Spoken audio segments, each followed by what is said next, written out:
we spend almost 15,000 for this stall, materials at saka tawag doon, materials at saka labor. So ito yung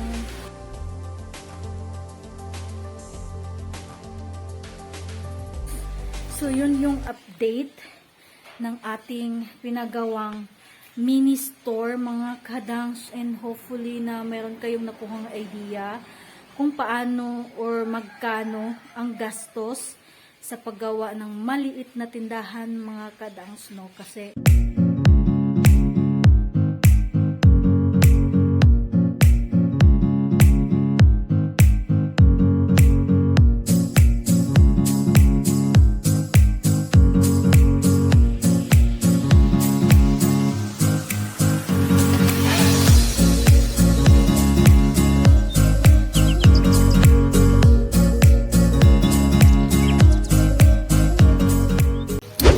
back mga kadangers, welcome dito sa ating vlog. So today is Sunday mga kadangs. Katapos ko lang magtas, and then giukay na ko ang closet kay medyo abog na siya mga kadangs. Ayan, gipang-arrange lang nako. And I noticed dami ko palang mga jeans, yan akin yung lahat. And meron pa dun sa kabilang kwarto hindi ko pa nalinis. And ito I need to get rid of that.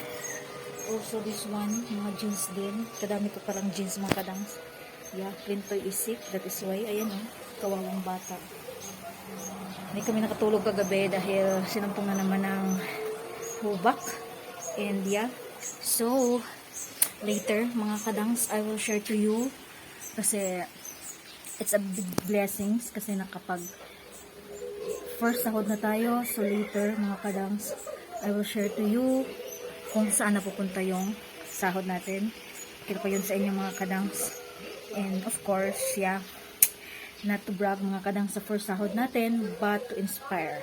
Kasi isi-share ko din kung saan napunta yung sahod natin sa YouTube mga kadangs. Alright, so tatapusin ko lang itong ginagawa ko mga kadangs. I-arrange ko lang ito lahat, and then later, hello mga kadangs. So today, share ko sa inyo mga kadangs kung saan napupunta yung ating first YouTube sahod mga kadangs. Alright, let's go! Alright, what's up? So here we are mga kadangs. So ito yung pinaglalaanan ko ng ating sahod ngayon mga kadangs. This is mini stalls in front of our house mga kadangs. We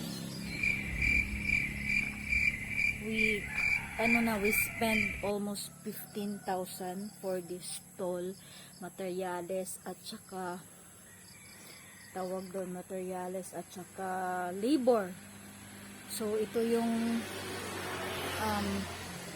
pinagkakalagyan ko ng aking sahod. First YouTube sahod mga kadangs. Binili ko ng materialis dito kasi sa sobrang mga kadang, sa sobrang gipit ngayon, we need to invest kahit sa konting pera na talagang dadating sa'yo o sa konting biyaya na dadating sa'yo mga kadangs, is kailangan gamitin mo yan, i-invest mo yan ng mabuti mga kadangs. Kasi sobrang gipit at saka sobrang tawag doon, sobrang hirap ng panahon ngayon mga kadangs. So dito, yung need namin dito mga kadangs is itong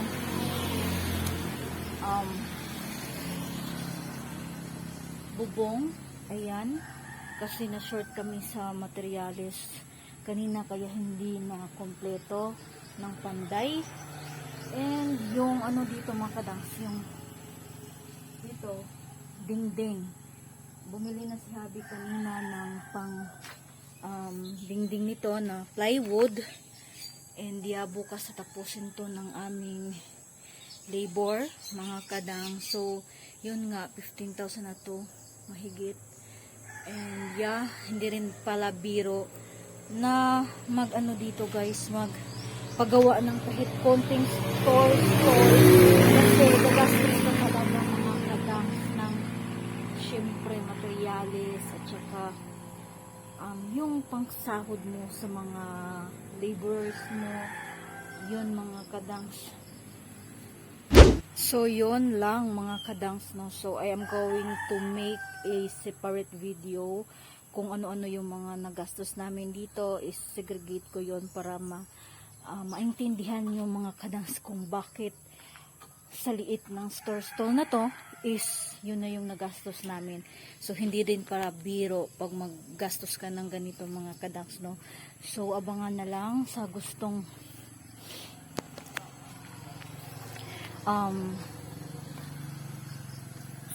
magpatayo ng sarili nilang tindahan in front of the houses like this mga kadang. So abangan yung video natin dyan, ano natin yung mga materyales na gagastusin, and of course sa labor, magkano yung pampasahod natin, ganun, para mabudgetan nyo din, para may idea kayo.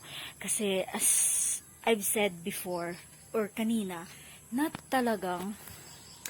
talaga biro talagang ganito mag-invest ng ganito mga kadaks.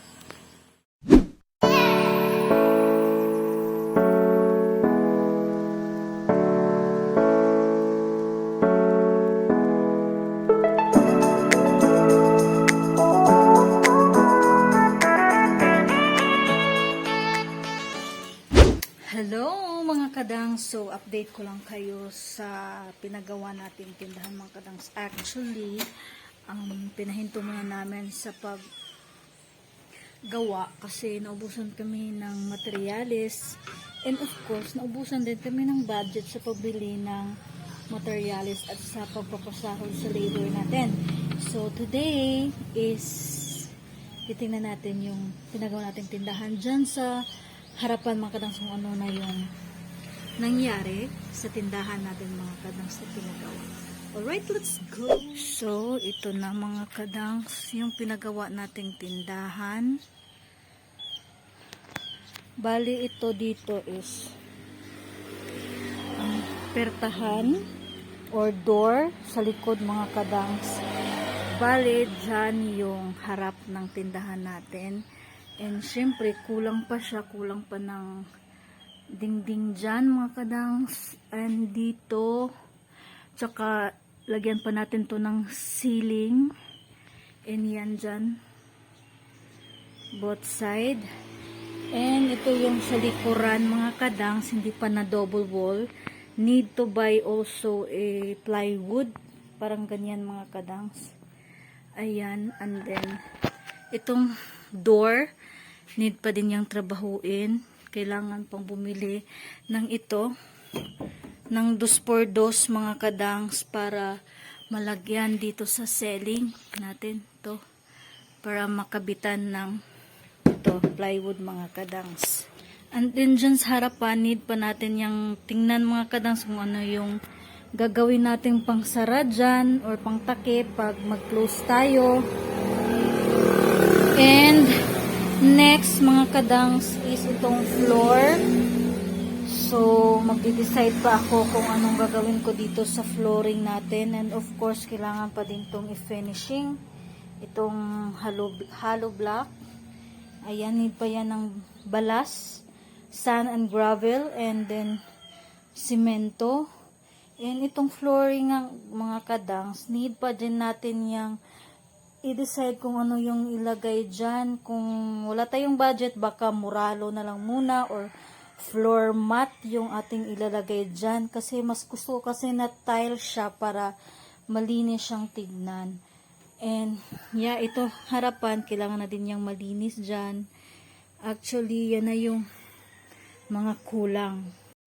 So actually mga kadangs, yan na lang yung kulang dito sa pinagawa nating tindahan. But it still cost na medyo malaki-laking pera kasi nga mahal din yung mga materyales, and then yun nga, kailangan pa din natin magbayad sa labor natin mga kadang, sa pagtiwas or sa paggawa ng tindahan natin. Kung iisipin natin mga kadang, konting-konti na lang, pero malaki pa yung gagastusin nito mga kadangs. Nasa 15,000 na yung nagastos namin dito. Mga malapit-lapit na sa 20,000. Actually, meron pa naman kaming natira ditong lumber. Well, anyway, yung lumber na ginagamit namin dito mga kadangs is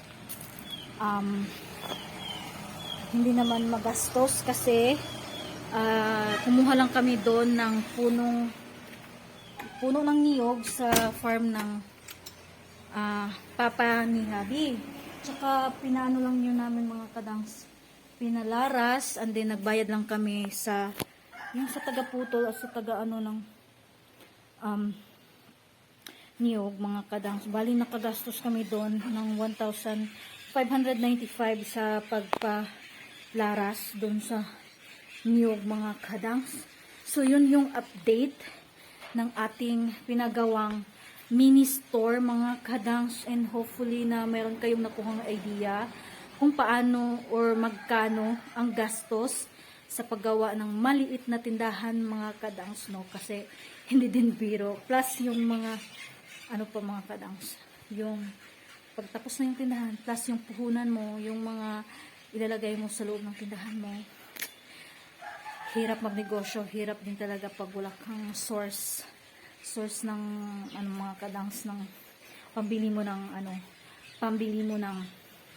mga materyales mga kadangs.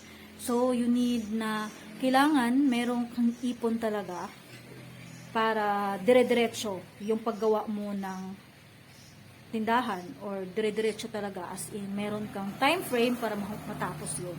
Pero kami wala kasi kaming ipon na talagang tutukma sa hanggang matapos yung tindahan. Kaya nagka-aberya, stop muna kasi walang materyales. Wala kasing budget. Yun yung isa sa mga dahilan kung bakit na stop or magka-aberya yung proyekto mo. Si Habi atat na magpagawa, wala kaming ipon. Pero yeah, I believe naman din na matatapos din yan and no time. Kailangan lang talaga namin magtipid muna ngayon mga kadangs, because hirap din yung panahon na yun. Wala kaming talaga stable income mga kadangs. Alright, so yun lang yung ma-share ko about sa update. Well anyway, pag ma-continue namin yan sa papagawa, update ko din kayo mga kadangs para malaman nyo din kung saan umabot yung nagastos natin, 'di ba mga kadangs, para may idea din kayo. Alright, so yun, thank you so much guys for watching this vlog. Sana mag-like and subscribe ka na dito sa ating channel mga kadangs. Alright, so yeah, see you na lang sa ating next vlog mga kadangs. Bye for now!